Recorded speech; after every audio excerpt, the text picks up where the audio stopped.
Our guest on Personally Speaking this week is Michael Harney, a powerful and impressive actor. Stay with us.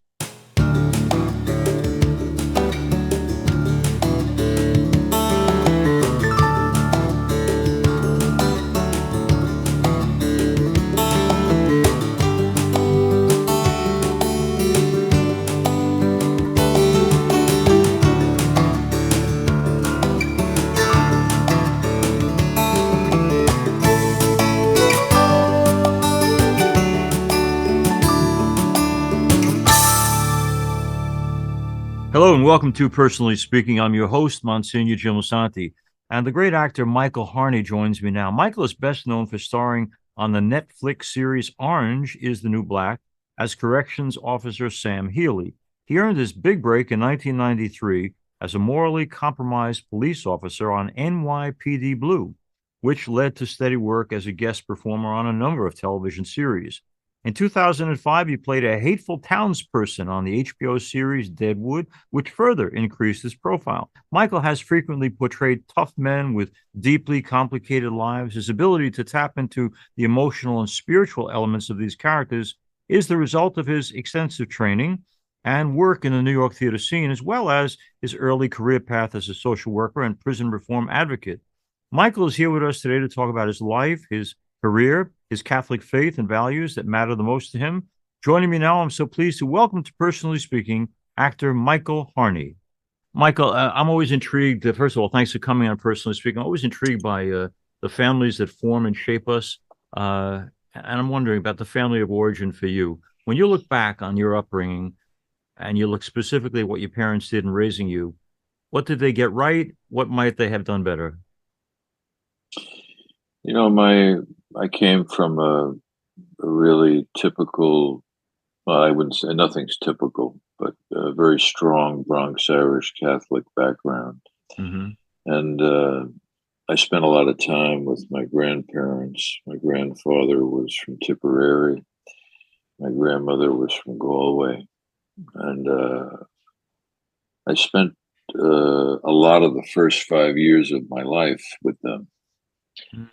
So I learned about old world decency and doing the right thing. And there was an innate toughness to them that I learned, a work ethic that was very powerful. So that and I'd have to say there was probably a very strong sense of right and wrong. With my parents, I had a very strong sense of that.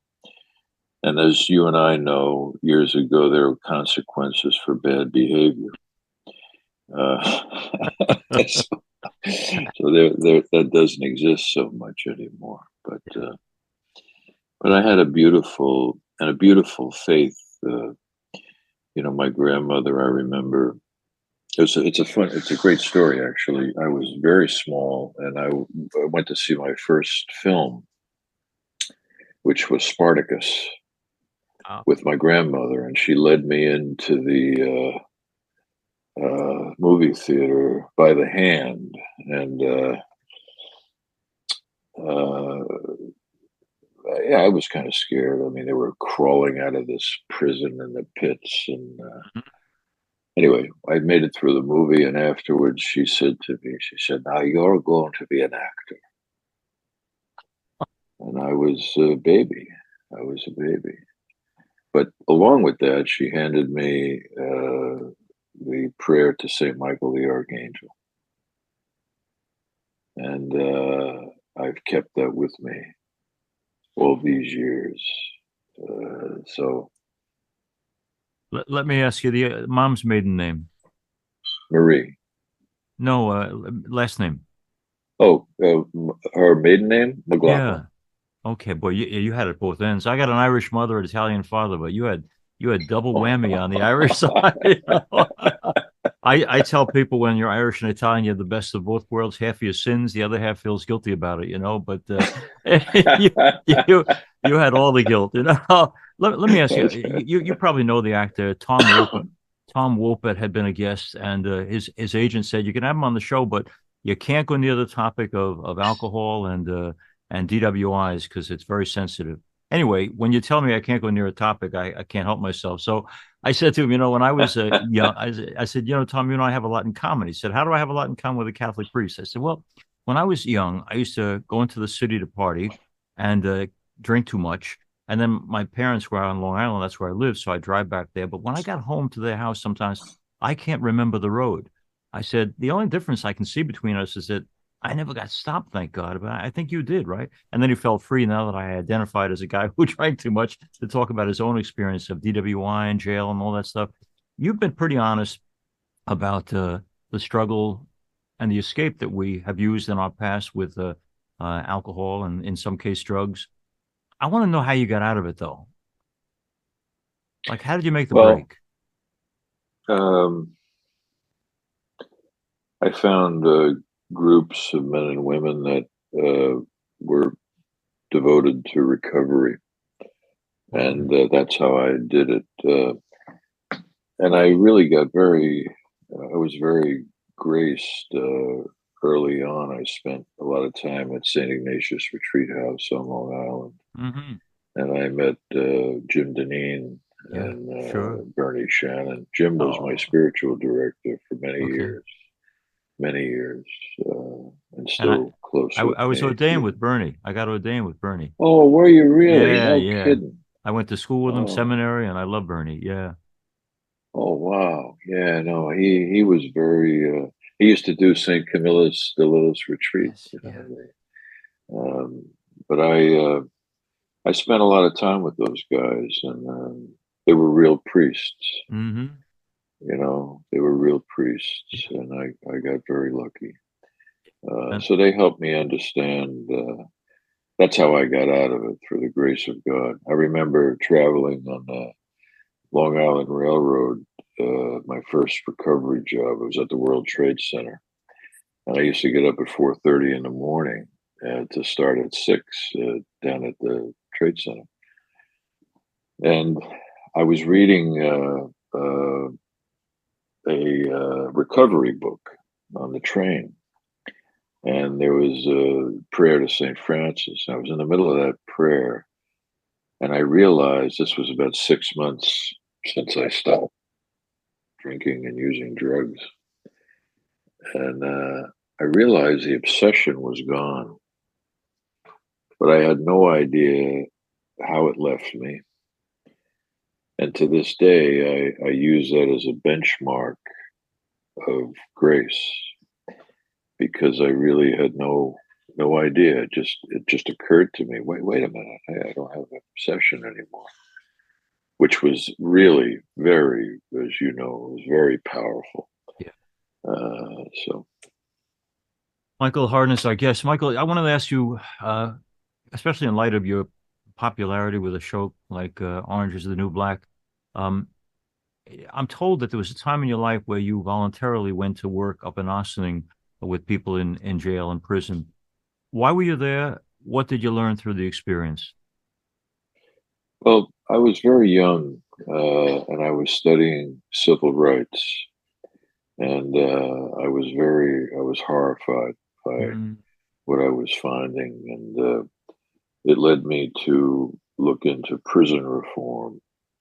And so I started working with a professor of mine at Nassau Community College, and he was married to a minister, Episcopalian minister, and we started working with the United Church of Christ and the Fortune Society.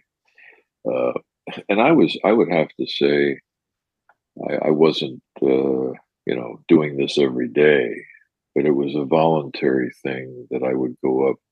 And there was a man's case who, with alcohol, he had gotten himself in a very deep mess and actually murdered somebody. but during the course of his stay in Ossining, he wound up really doing amazing things. He was what they call a jailhouse lawyer. And all the guys would come to him and give them their briefs, and he would look over them and try to help them. So in the course of his time there, he was doing a life sentence. He became this amazing aid to a lot of the inmates.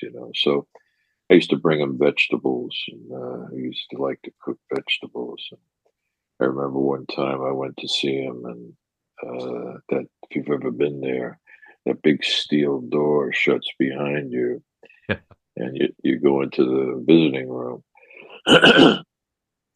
And I remember he introduced me to a man who was probably his bodyguard.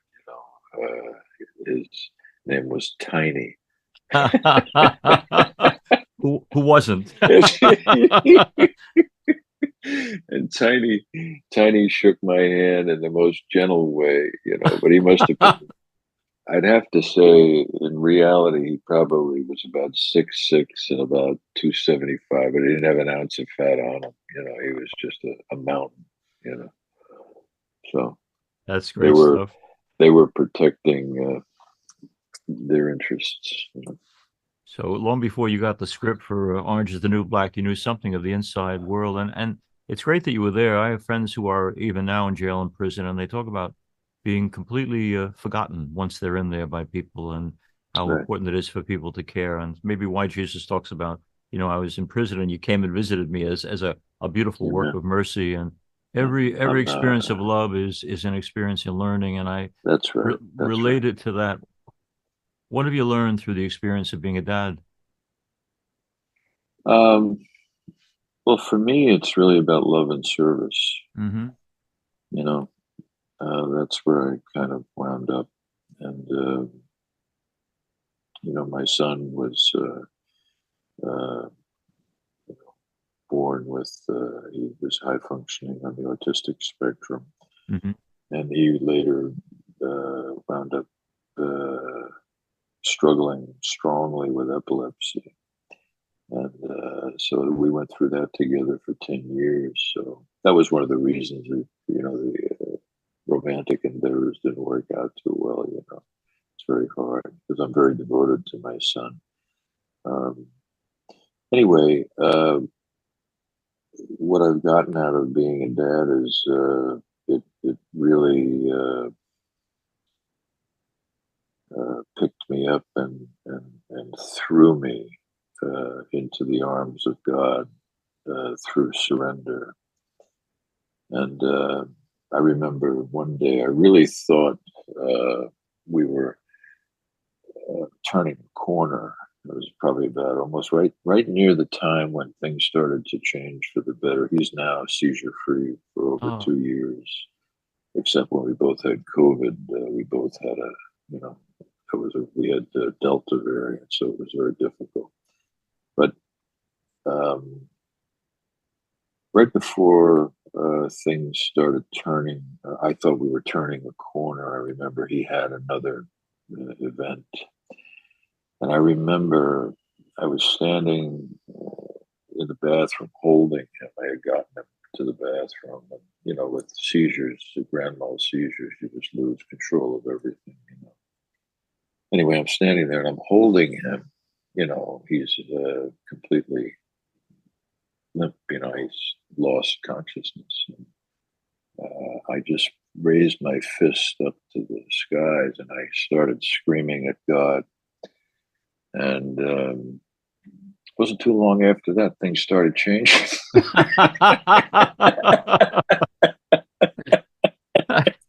He said, one of my spiritual directors, Herb Ryan, he worked at Loyola Marymount.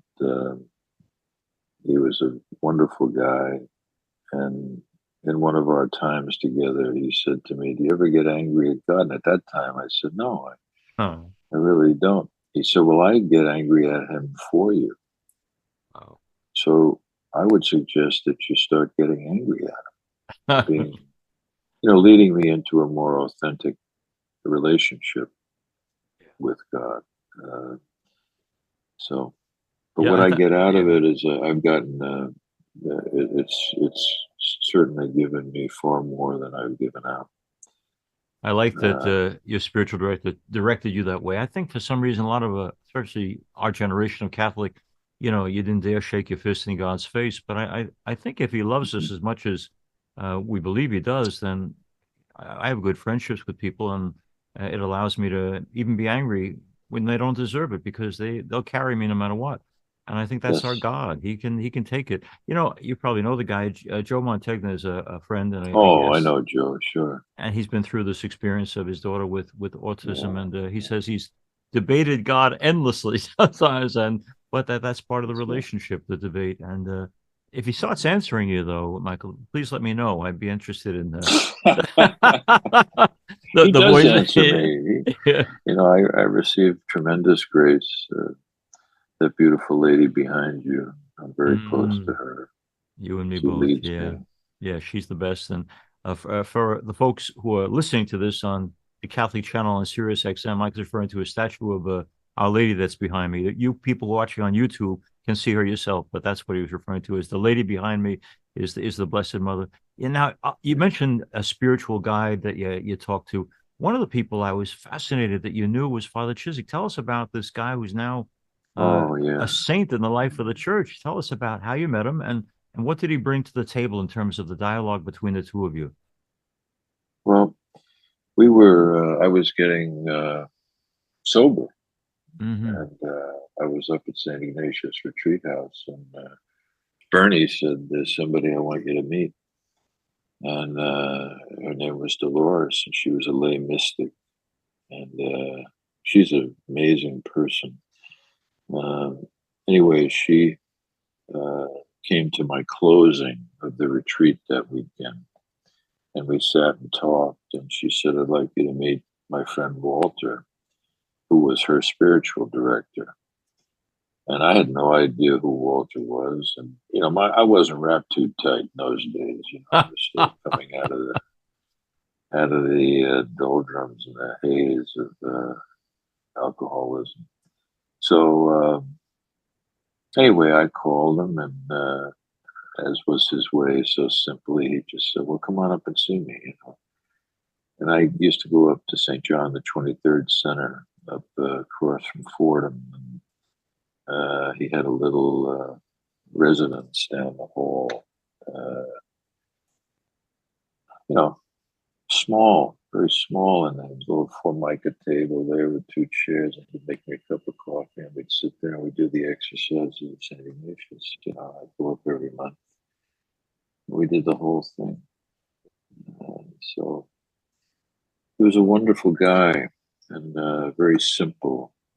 He had these deep blue eyes and crystal deep blue eye look right through you. But he never let on about what he'd been through, or he never made a big deal out of it.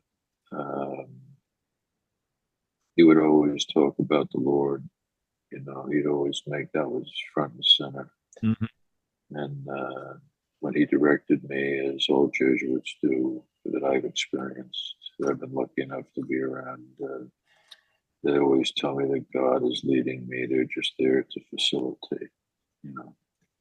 So that's what he did. The And we hit it off because we had similar backgrounds, you know. did you know We even were then that there were saintly qualities to the guy? no, Wow. no. I like I said, I wasn't wrapped too tight. Uh, I wasn't wrapped too tight, but I do remember one time I had finished a meditation on going into hell with Jesus, and I remember getting thrown around my studio apartment, you know. And I told him that. He said, "But are there any physical bruises?" And I said, "No." But that was the kind of work that he was doing with me.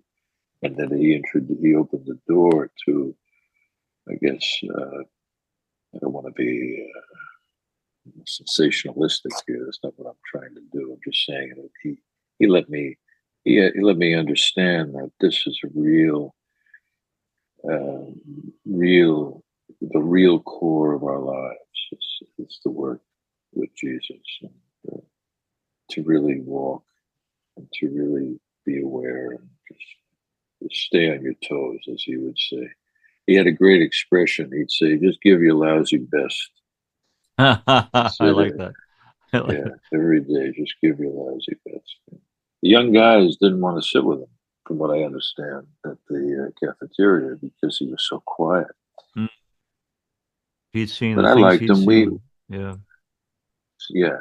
Now So let's now, talk a little bit more about this Jesuit experience. You know, the Jesuit miracle for me, Michael Harney's our guest, is that they got me to go on the Ignatian retreat, and the concept of me keeping silence for 30 days is truly miraculous. You know, but I'm glad that he was the kind of silent, strong type. But the Jesuit experience, let's talk about that. Kyle MacArthur, young actor, Broadway, he went to Regis High School. When he was on our program, he said he loved the experience of being educated by Jesuits because they didn't tell him what to think, but they taught him how to think. And then we recently had on Tanya Tetlow, who's the new first female, first layperson president of Fordham University.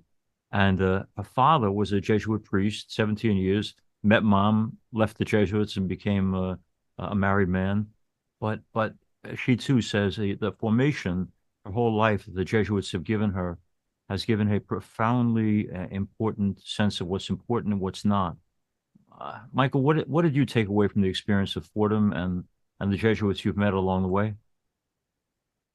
well, first of all, I'm in very esteemed company. I don't know why you called me, but here we are. You're a Here we Fordham guy. are. Yeah. Yeah, yeah. Um, well, what they gave me was uh, to really let the Lord lead me, Mm, and from that uh, will come understanding and discernment. So I'm not a smart guy. I mean, I might have fallen down too many flights of stairs and I might have shaken something loose. I'm not a learned man, but I'm a hard worker. And, I think what they gave me, I know what they gave me is to approach life with the proper humility and not knowing, and let the Lord decide what each day is going to bring. And I give my lousy best. I think of Walter every day, in that regard. He was so simple, and he would say, just get quiet, stay close to him. He'll let you know what he wants you to do. And that's what I do. It's so that's what they gave me. And Jim was like a saint. I mean, yeah. Bernie was too, with all the meetings and all the people he helped. And Yeah. um, I remember Jim one day, Jim Deneen, who you can see, people can see him on the Hall of Fame. There's a video of him speaking at Xavier, the Hall of Fame. They inducted him into the Hall of Fame. And it was either that Hall of Fame or St. Peter's Prep. I'm not sure which one, but he's on the. But Jim, uh, I called and my son was struggling, and I said, Jim, would you pray for my mother? She's in the hospital. I can't make it into New York. And he said, well, where is she? I said, well, she's at North Shore University Hospital. He said, okay, thanks, Mike. So I just trusted, he would pray. I was praying. And 3 days later, my father calls me up and he says, Michael, what the hell did you tell that man? I said, well, what do you mean?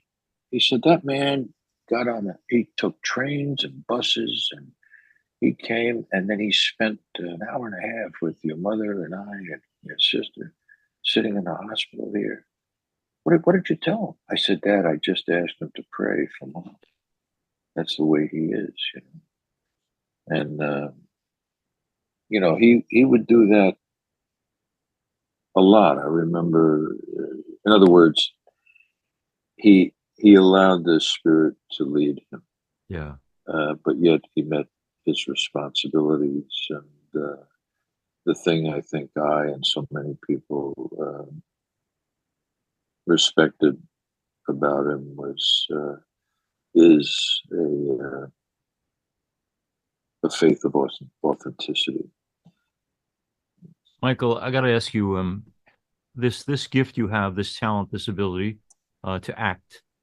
I'm always intrigued by why God gives the particular gifts he does. In the context of a prayer or just reflection, have you ever figured out why he decided to give you these particular gifts to you?